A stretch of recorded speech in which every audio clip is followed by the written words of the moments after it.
早上都位，咁啊今日1月15號啦，而家11點8嘅時間嘅，咁啊個指數就行得樣衰啦，又落翻嚟喺269個位啦，咁其實就你問我就弱勢咗啦，或者唔係叫弱勢咗啦，已經轉咗行法㗎啦，由升轉咗做橫行咁嘅行法㗎啦，咁我自己隻牛仔今日270左右都走咗㗎啦，咁今朝都發生咗啲嘢啦個指數，咁啊一陣再講啦，係啦，咁啊恆指係保得住嘅，保住咗少少利潤去走嘅。納指就輸翻少少嘅，咁啊打個和啦，咁啊兩邊都有嘢發生咗啦，係啦，咁啊有嘢係變緊嘅，咁啊係啦，直接去睇啦，咁臨尾可能會提一提 Bitcoin 同埋幾隻股票啦，因為有人問過我，咁我純粹好短咁講一講啦，咁啊自己唔中意睇或者唔啱睇或者冇買嘅嗰啲股票，譬如992嘅聯想，咁咪唔使理佢咯，係啊，咁係啦，直接入恒指睇下發生咩事啦。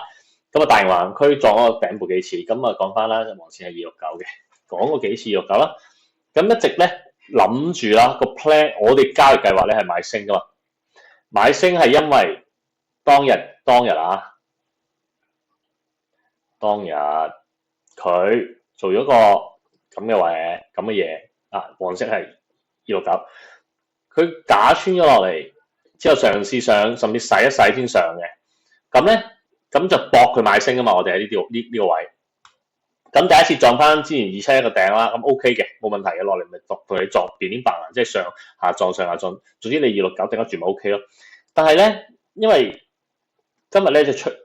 現咗一個咁嘅嘢嚇，咁接針出到踩到去27200幾，27200幾嚇272咁樣啦。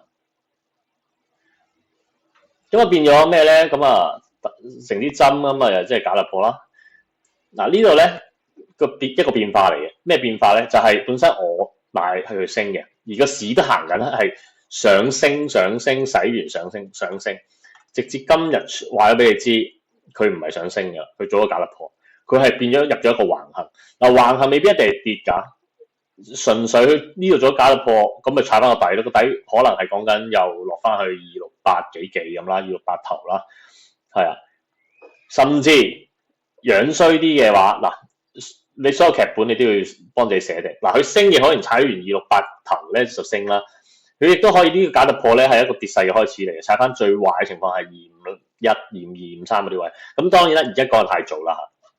但係個意思咧，你而家再揸住個好倉死揸咧，喺269買咧，已經冇咗個當日嘅優勢，因為呢度長氣啲講一次，成個思維係咩咧？當日我係博佢26，佢係一個升勢，踩269再上，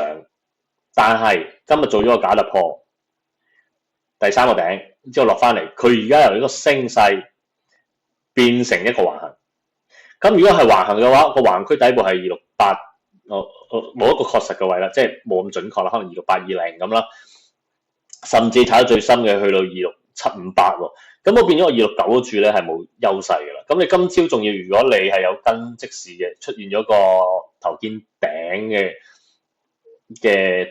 pattern 啦，仲要喺一個咁重要嘅位置出，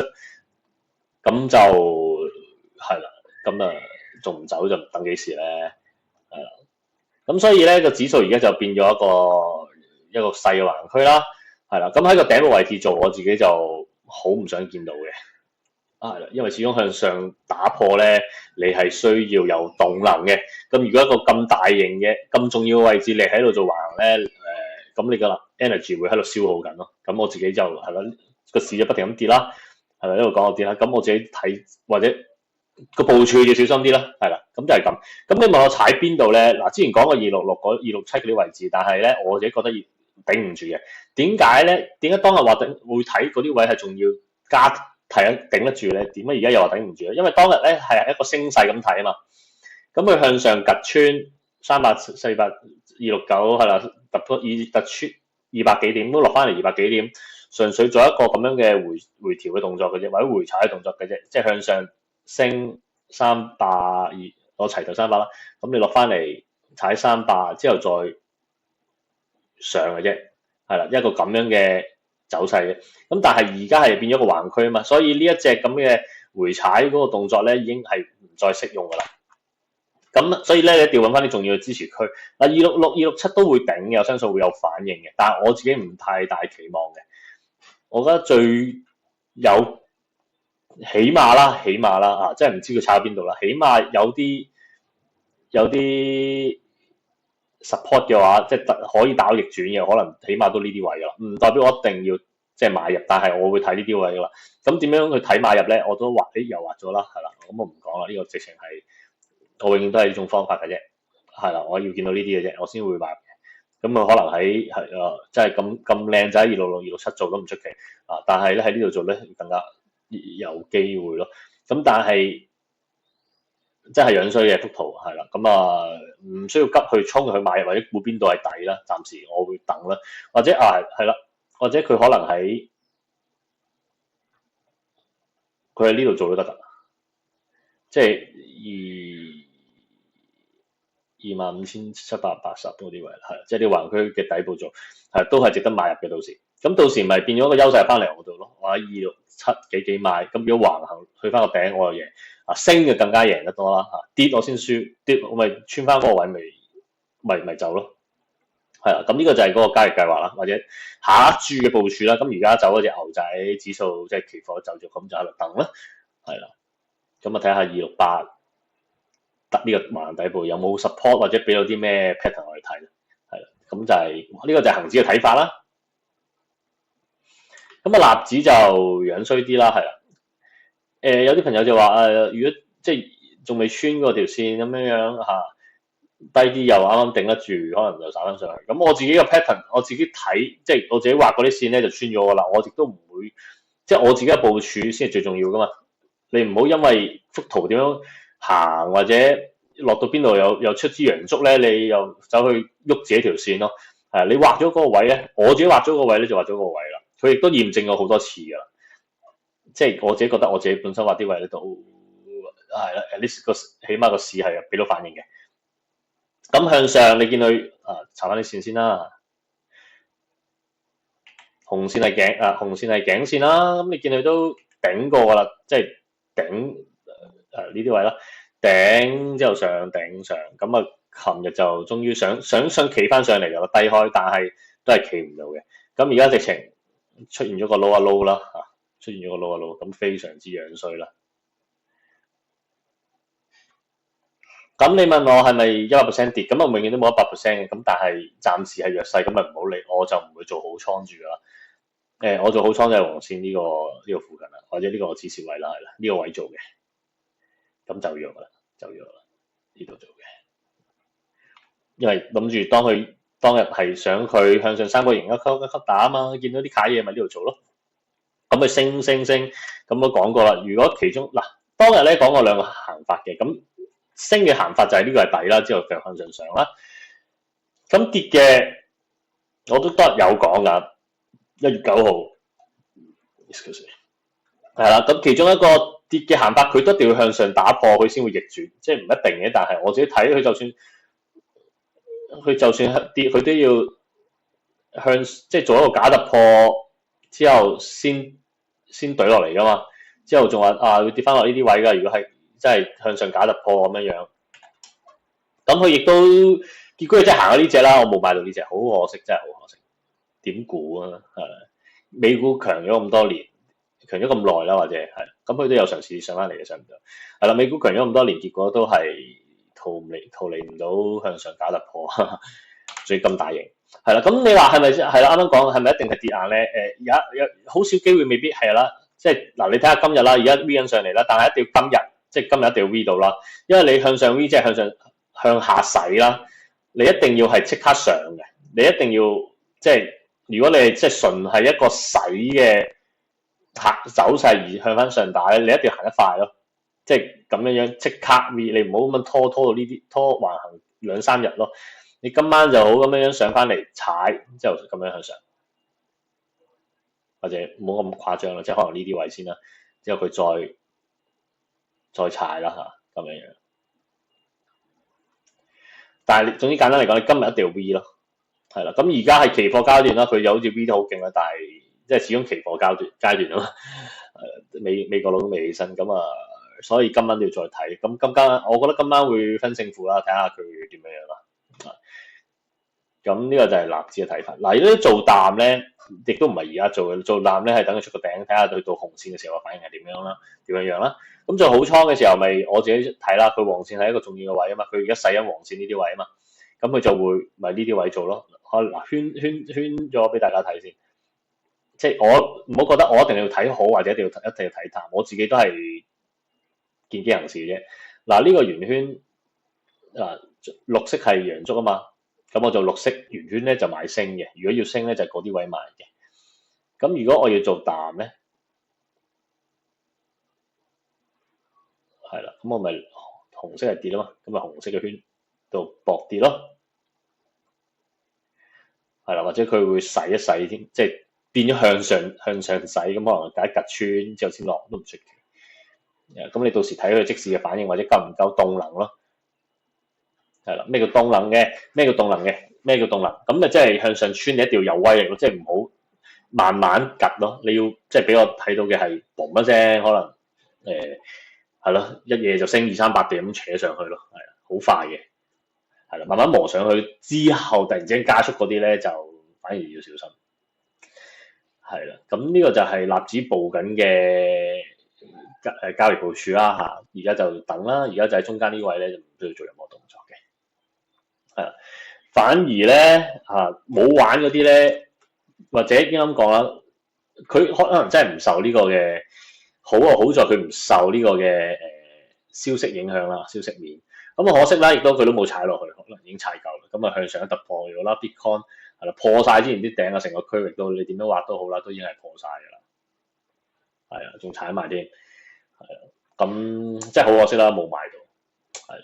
咁點都好啦，呢個就係以上嘅資產嘅睇法啦。係啦，之後會睇2-3隻股票嘅，咁啊應承緊朋友。咁如果唔啱睇或者冇買，咁其實就可以轉台噶啦。多謝你嘅收睇。係啦，咁而家第一隻講嘅就係992先啦。係啦，992咧，我純粹睇圖嘅，我唔會睇佢做咩生意或者嗰啲基本面嘅分析嘅，我純粹睇圖嘅啫，即係睇圖嘅意思，因為睇圖俾咗啲咩我哋咧，圖係一個資金嘅即係配置嘛，即係佢邊度有人買，邊度有人買，邊啲係位喺個圖度最清晰噶嘛，即係你咩消息面都好都可以，譬如佢有10個消息，佢出3個消息，佢可以唔俾你知或者佢唔出噶嘛，即係佢要披露啦，但係佢唔一定要出噶嘛啲消息，即係或者唔一定要炒啊，你明唔明？咁但係圖嘅嘢冇得呃噶嘛，邊度係升，邊度突破，邊度係支持位，邊度係阻力位，全部都係喺晒個幅圖度係講晒嘅。咁冇啦好簡單，譬如你見到佢呢個日線圖啦，992嘅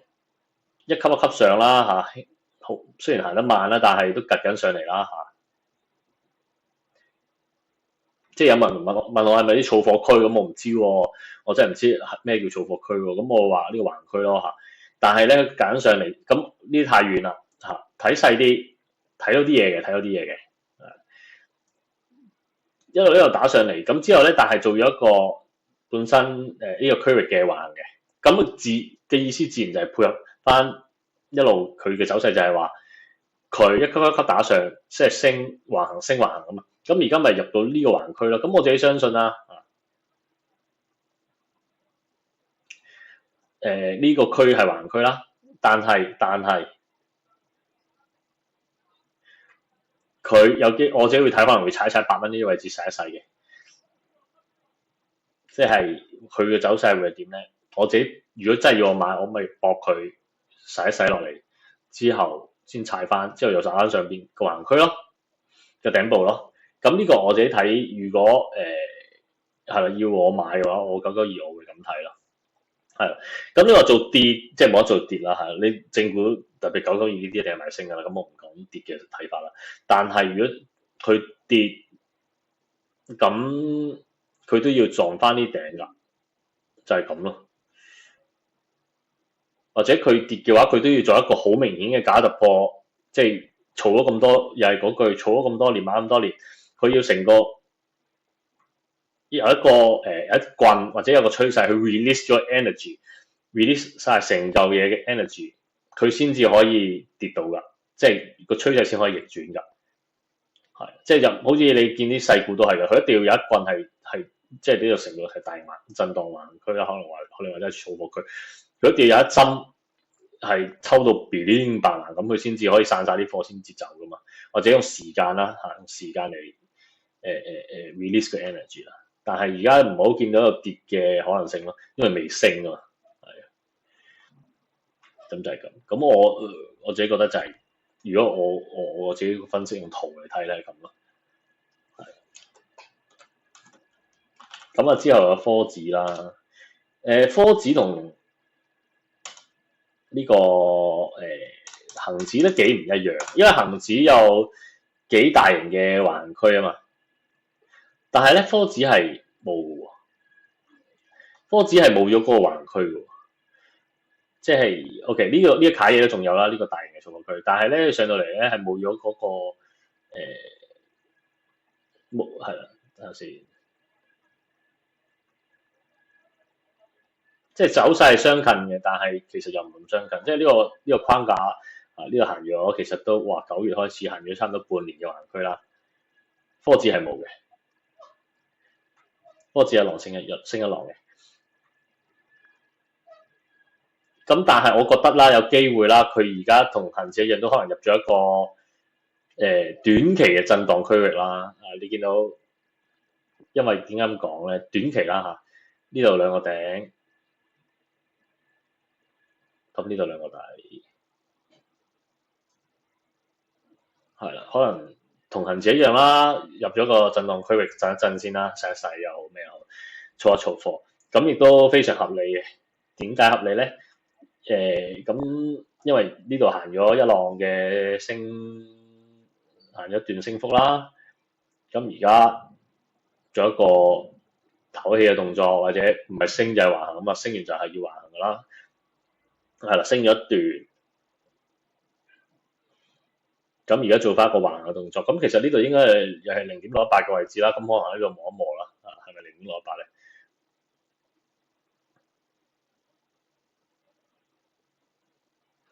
有咗0.618，即係啲我又唔係好用黃金比例嘅比率嘅，但係即係純粹拋落去，即係當多個資訊啦，係。咁科指咁睇啦，你咪睇得我自己去睇下會唔會呢啲位洗一洗啦，下面5400呢啲位啦，未必洗得咁盡咗5400幾5500咁樣穿一穿之後又上翻去都唔出奇。咁但係簡單嚟講啦，科指都係我暫時係以震盪為主嚟睇啦，或者橫行為主啦。準備下一浪升幅係要時間啦，但係跌就暫時未睇到係會，即係未扭落嚟，唔可以話突然之間我自己話跌佢就跌，暫時幅圖未發生呢啲嘢啊嘛，都有一句佢未出現嗰啲一大棍之後 release energy 嗰啲嘢，係啦，咁可能之後又行翻一浪呢啲咁嘅嘢啦嚇，橫行完，咁啊到時再睇啦，而家講得太早，但係係啦，等佢震下先啦，係，咁暫時係講咁多啦，好似仲有一隻股票好似中國移動941，咁其實中國移動就即係我都唔知道有人係炒嘅，通常係啲人可能所謂嘅避險又咩咯，但係如果真係玩短炒嘅，即係好少人玩941嘅，但係照講啦，咁好明顯，哇，好容易睇啦，941呢啲真係好標準嘅圖啦，一個橫行。之後一段升，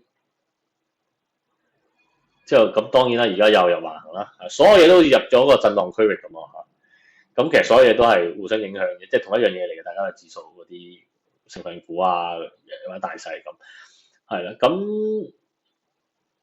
睇下先，呢個底呢個頂咁啊，可能喺呢度行一個橫行咯，係啦，咁因為呢度做咗一段㗎啦嘛。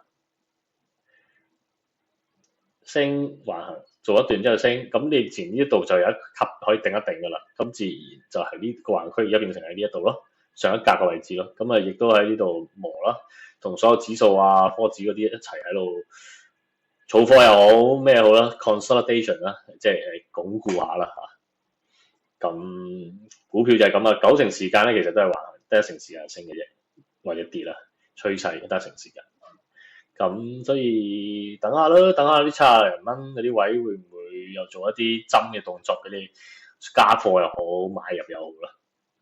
咁但係暫時都有句，亦都係嗰句啊，唔睇跌嘅，暫時冇嘢係要睇跌嘅，但係全部都入咗個震盪區域，就係咁多。咁啊，以上係我分析啦，多謝大家。